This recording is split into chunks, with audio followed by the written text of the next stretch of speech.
Today, I'm making dinner for my mother. So when I get my mother on her own and I cook for her, I often throw shrimp on the grill. But this shrimp is tossed with this butter lemon sauce that is very elegant and very flavorful. Gonna serve that with a farro salad, which is good and healthy, but also really flavorful. And to top it all off, I'm making homemade strawberry frozen yogurt. My mother will do anything for good homemade ice cream and Froyo. And there's a nice farm down the street that grows really great strawberries, and they're in season, so that's what we're gonna start with. Because the frozen yogurt takes some time to prepare, whereas the shrimp, they're really simple. All right, so here we're gonna start with some fresh strawberries. This is 9 ounces of fresh strawberries, and I washed them and hulled them already. And what we gotta do is grind them into a puree. Now, I like doing this in my blender, because I have a really good blender. You could also do this in the food processor if you wanted. Kind of put it on. Now, the great thing is you wanna start low and then finish high. Start low so you can break down the solids. Then put it on a 1. And slowly turn it up and make a nice puree. It's like Formula 1 right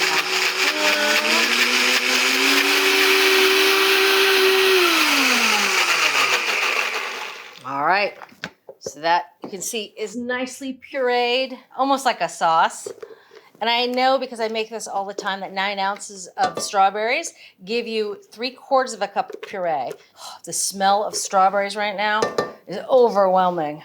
Okay. Now, a key to making strawberry froyo that has a really good texture is to use a little gelatin. It helps the froyo set up and gives it a little bit of that nice chew. So you want a teaspoon of powdered gelatin. It's not quite a packet. I'm gonna sprinkle the gelatin right over the puree. This is just gonna hydrate the gelatin. You notice I'm using a big wide pot, really spreading the puree out. If the gelatin clumps too much, it forms kind of a lump in the finished ice cream. It doesn't taste bad. It's a little weird for the person who gets it. My husband's gotten it once or twice. That's why I know it happens. So you just want to sprinkle it really evenly. I'm gonna spin the pan. And the key to good gelatin is just letting this sit and hydrate for about 5 minutes. Then we're gonna put it on the stovetop and let it melt.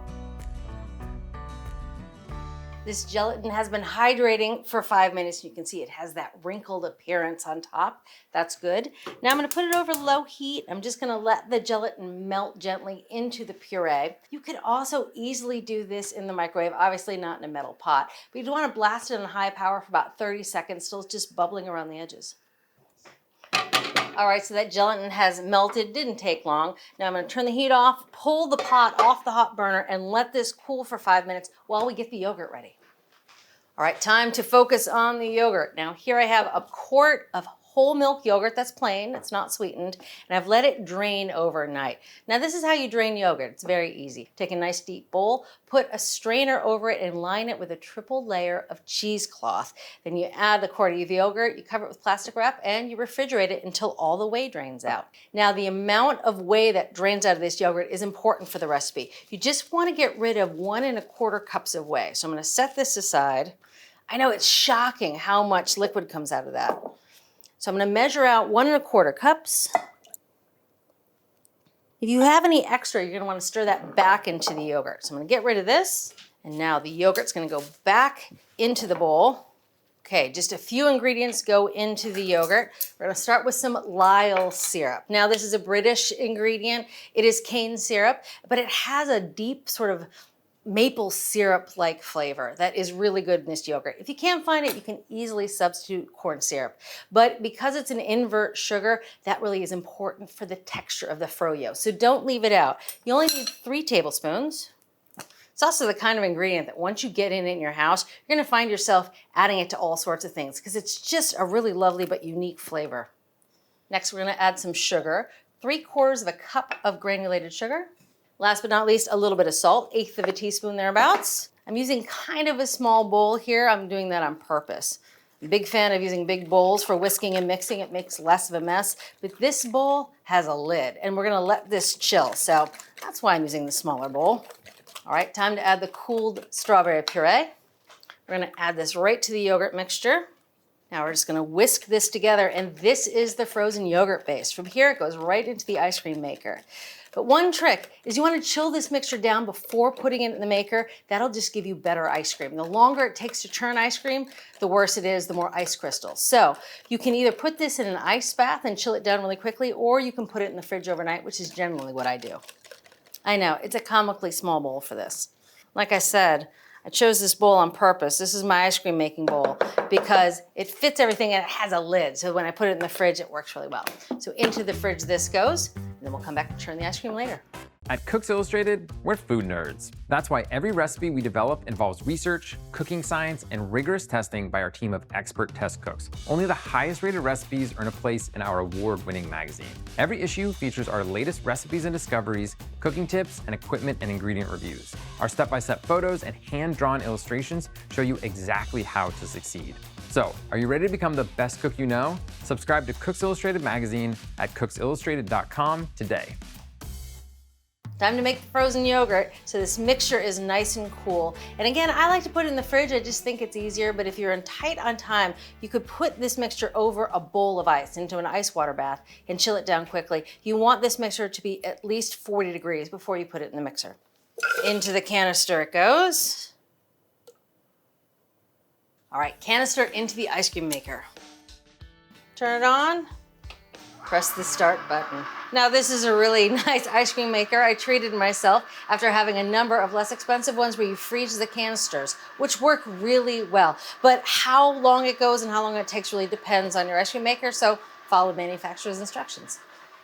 All right, so while that ice cream is churning away, it's time to focus on the farro salad. Now, if you've never had farro, it's an ancient grain and it is delicious with a deep, hearty flavor. I love it in salads in the summer because it holds for a few days. But I'm also gonna throw some vegetables into the salad, including snap peas. And snap peas taste good if they're blanched in the water right before you add the farro. So here I have 12 ounces of snap peas. I've prepped most of them, but here's a last few. Now, snap pea, it has around the edges some really fibrous bits that you want to trim away. So what you do is you take a paring knife, you sort of snap off the end, and then you pull that fibrous bit away. Snap, pull it away. Snap, pull it away. All right, so now I'm going to cut them into slightly smaller pieces. That just makes them more appropriate for a salad. Now you want about 1-inch lengths, which means just cutting them in half. Because it's a salad and it's for my mom, I want it to look pretty. I'm gonna cut them on the bias. To cut it on a bias, cut it on an angle. You can do a few at a time. I love snap peas when they're in season. So these peas, when they're in season, it seems like the season for these guys is really short. I throw them into everything. They have sort of a green flavor. It tastes a little like pea, a little like snow pea. I eat them raw. I dip them into ranch dressing as a snack. I add them to everything. All right, last few ones here. So over on the stove, I have a big pot of water, about 4 quarts of water at a boil. All right, so nice big pot of boiling water. I'm gonna add some salt, about a tablespoon of table salt. I'm gonna add the peas right to the water. I'm gonna cook them really quickly, only about 2 minutes. You just want them to be a crisp tender. While they cook, let's prep some more veg. All right, to this salad, we're gonna add a few olives, about 1/3 cup of pitted Kalamata olives. Just gonna give them a coarse chop. That way they mix in nicely with the salad and you get a little bit of olive with every other bite. Big fan of olives, ever since I was a little kid. Okay, back into the bowl. Next up, some dill. It's really nice, especially with the shrimp that's coming up. You only need about 2 tablespoons of fresh dill. I mentioned this was a meal for my mother. This is not a meal for Ian. He is not a dill fan. In fact, whenever I have it in the house, he says, oh, that evil ingredient. It's not his favorite. But my mom's coming and she likes dill. It's also very easy to grow and a little goes a long way. So if you're only gonna have a small container of herbs that you grow at your house, dill's a good one to have. All right, so just gonna give this a quick chop. Again, you want about 2 tablespoons of minced fresh dill. Oh, I love that. Don't smell it often enough in this house. All right, gonna set that aside for now. Time to get those peas out of the water. I'm just draining them out of the water with a slotted spoon or this handy skimmer. I'm gonna let them drain on a paper towel lined plate and just let them cool to room temperature before we add them to the salad. All right, into the boiling water, the farro goes. This is 1.5 cups of whole farro. All right, I'm gonna keep my eye on this, bring it to a simmer. It's gonna cook anywhere from 15 to 30 minutes. It depends on the type of farro that you buy. Keep your eye on it, you want it to be good and tender. All right, back to prepping the veg. Next up, the cherry tomatoes. All right, so you have about 6 ounces of cherry tomatoes here, and you wanna cut them in half. If you've never seen this trick, be ready to have your mind blown. Because cherry tomatoes, usually you have to cut them in half for recipes. And that can take a while, especially if you do them one by one. But this is a trick. You use a lid. This is a lid from a container. Deli containers work really well. You kind of pack the cherry tomatoes in one lid, take the other lid on top, run your knife right through the middle, and voila, halved cherry tomatoes. I know, it's the little things. That's it for the vegetables in the salad, save one. I'm going a little off script here. This is not in the recipe, but it's something I do all the time. I add extra green to everything. This is baby spinach, and what I'm gonna do is just give it a quick chop, almost like treating it like an herb, just so it'll mix nicely with the farro. All right, into the bowl with the other veg to be added to the farro at the last minute. Last, let's make a quick dressing for the farro salad. Starts with a shallot. So first I cut the shallot in half after trimming off that tip end. Now I'm just taking those outer paper layers off, but I'm leaving the root end intact. All right, to mince a shallot, just like an onion, first you want to cut down thinly towards the root end. Then you want to do a horizontal cut with your blade horizontal to the board. Last, go straight down for a nice mince. That looks pretty good. That looks like 2 tablespoons. All right, so I'm gonna build the vinaigrette right into the bowl that we're making the farro salad, just to save some dishes. So in goes the shallot. To this, I'm gonna add 2 tablespoons of lemon juice, 3 tablespoons of olive oil, a teaspoon of Dijon, a little salt, a little pepper. That's it, very simple vinaigrette. But as you see, I have everything for the salad all prepped up. That just means when it's time to serve, all I have to do is toss it all together and I'm off to the races. All right, that's it for the dressing. The vegetables are done. Time to check the farro.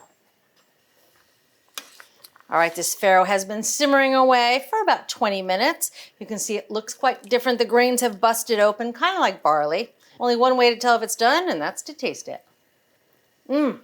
Perfect. A little bit chewy in the center. Of course, it'll get a little chewier as it cools. So now it's time to drain off the excess water.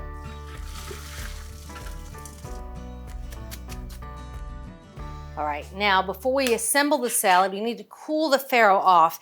Easiest to do on a nice, clean rimmed baking sheet. Just gonna spread it out, let it cool down slowly. And by spreading it out, it won't clump as much. Also cools faster. And you can cook the farro up to 3 days in advance. Once it's cooled, just keep it in the refrigerator. All right, the Froyo has frozen. So I'm just gonna pack it all in a container here, good for the freezer. These are actually ice cream containers meant for the freezer. They work pretty well. And I've also seen people freeze their ice cream in loaf pans, which is really nice because it gives you a little runway to make some good scoops. But the metal loaf pans don't work so well. I think they cause a little freezer burn. All right, just gonna pack it down, try to get any air bubbles out of there. All right, now into the freezer this goes. You want to let it freeze for at least 2 hours, but obviously it'll hold for a few days. All right, so I'm just gonna throw this frozen yogurt in the freezer and we can get started on the shrimp. Are you ready to take your cooking to the next level? Introducing the complete America's Test Kitchen TV show cookbook. Featuring every recipe from every episode of America's Test Kitchen. That's thousands of recipes. That texture is unbelievable. Reviews Gadgets you didn't know you needed. and tips. Yes, there's some terrible choices, but there are also some amazing choices. We've spilled all of our secrets and included our insider notes alongside each recipe. Plus, there's a handy shopping guide so you know exactly what to grab when you're at the store. And of course, it makes an excellent gift. Get your copy today at americastestkitchen.com. All right, so here I have some beautiful shrimp. This is 1.5 pounds of extra large shrimp, which are 21.25s. That means there's between 21 and 25 shrimp per pound. And now these were frozen. I've let them thaw in the fridge overnight. And notice I have them resting on paper towels. That just helps get rid of any excess moisture. All right, so I'm gonna pat these dry, set them aside, let them continue draining while we prep the sauce. Now this recipe is really different because we're gonna cook the butter sauce right on the grill next to the shrimp. And for that, you're gonna need a disposable aluminum pan. You can use a pie plate, but I like these big pans because it gives you a little extra room to toss the shrimp with the butter. So we have 4 tablespoons of unsalted butter. Now we're gonna add 1/4 cup of lemon juice. And that butter's gonna melt and mix with the lemon juice and really just make a simple, delicious sauce. Gonna spice things up with some pepper flakes. Add as much or as little as you dare. That's about ½ a teaspoon. I'm gonna use a garlic press here and just press 3 garlic cloves right into the pan, right through the garlic press. All right, and last but not least, we're gonna add a little salt, about 1/8 of a teaspoon of table salt. That's it for the sauce, gonna set that aside. And now let's focus on skewering the shrimp. Now, all of these shrimp are gonna fit on 3 skewers, which I know isn't a lot of skewers for 1½ pounds of shrimp, but that's because we're gonna pack them tightly on the skewers, which helps them cook a little more slowly so you have more time on the grill to get some good browning. So now the easiest way to skewer shrimp is to arrange it on a cutting board. And notice I'm gonna alternate the shrimp, heads to tails, tails to heads, heads to tails. That way you get a nice even shrimp on the skewer. And notice how I like to stack a few at a time.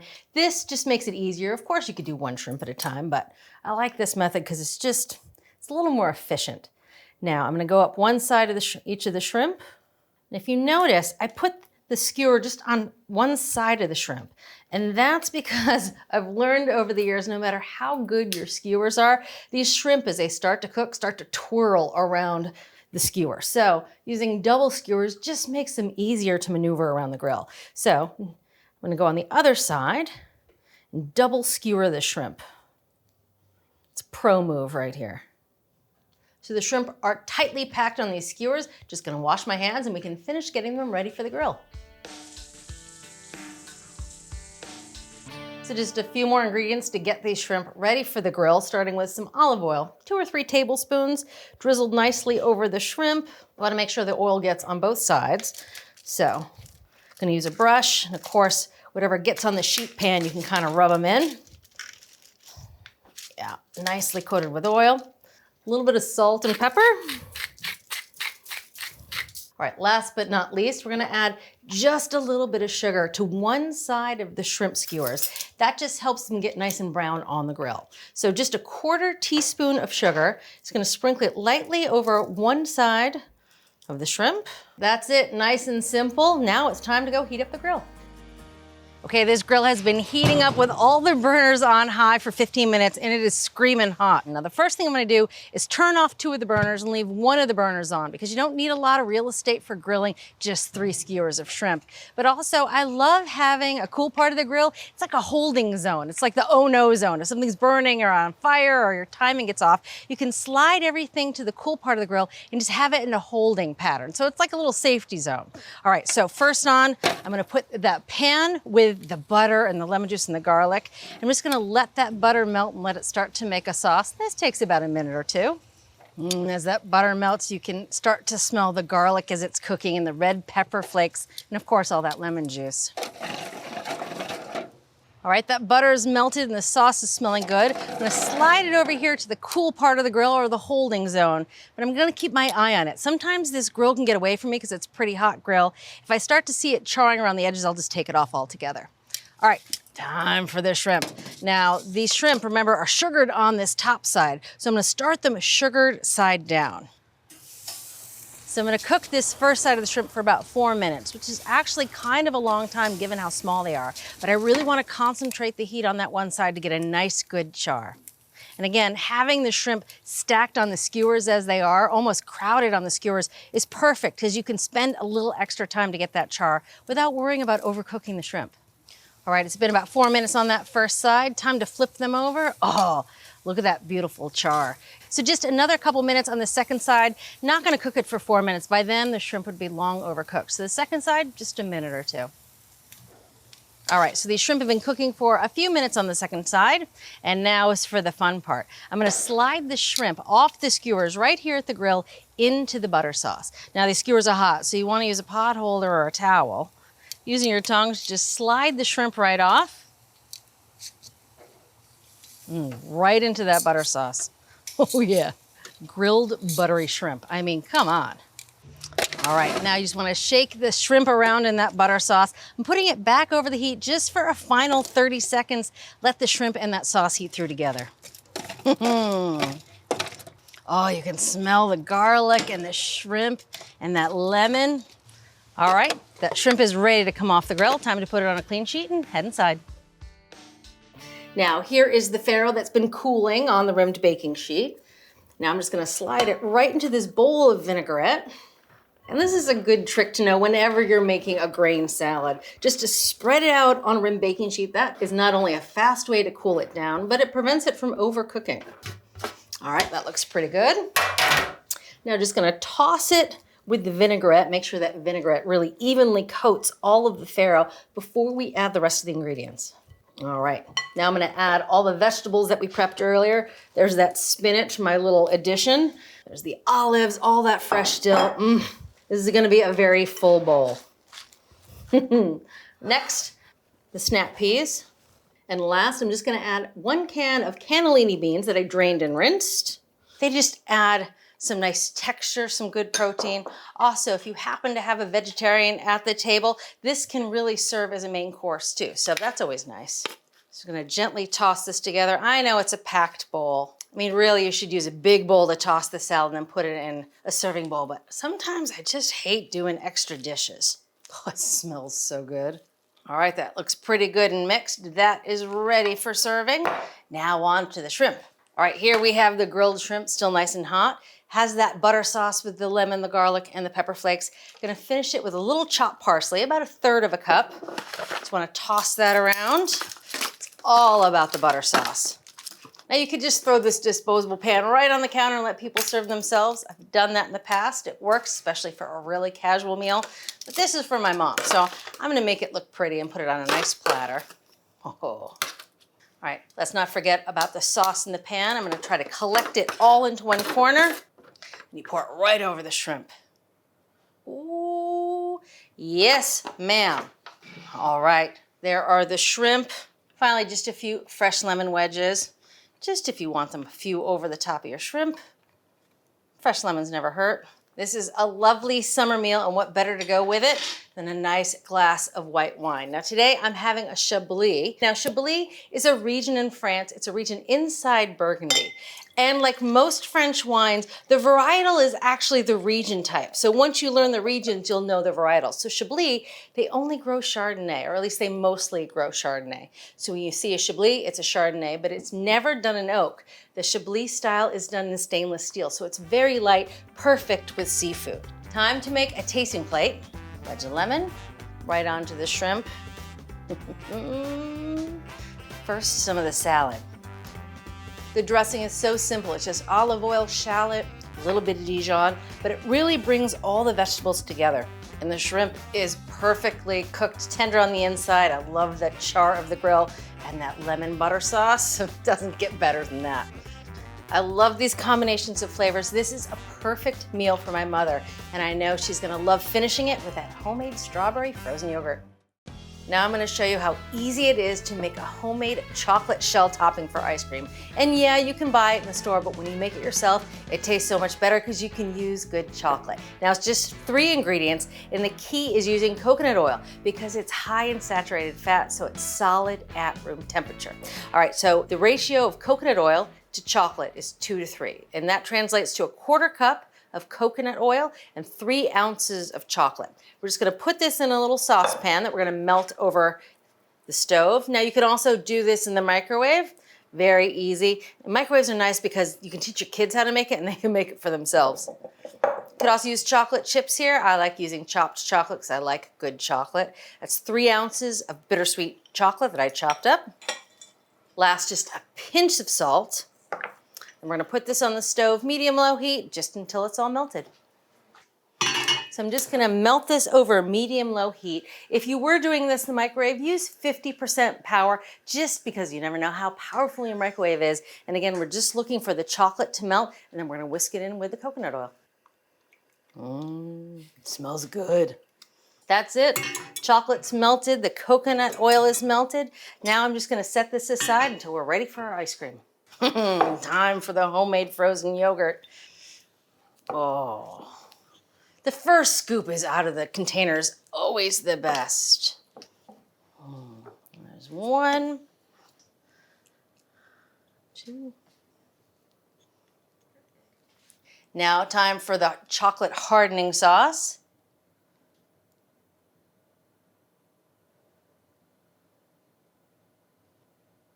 I love that magic shell. It hardens so fast. I know this is gilding the lily, but a few fresh strawberries that melt in with the chocolate and the ice cream. Oh, now for the taste.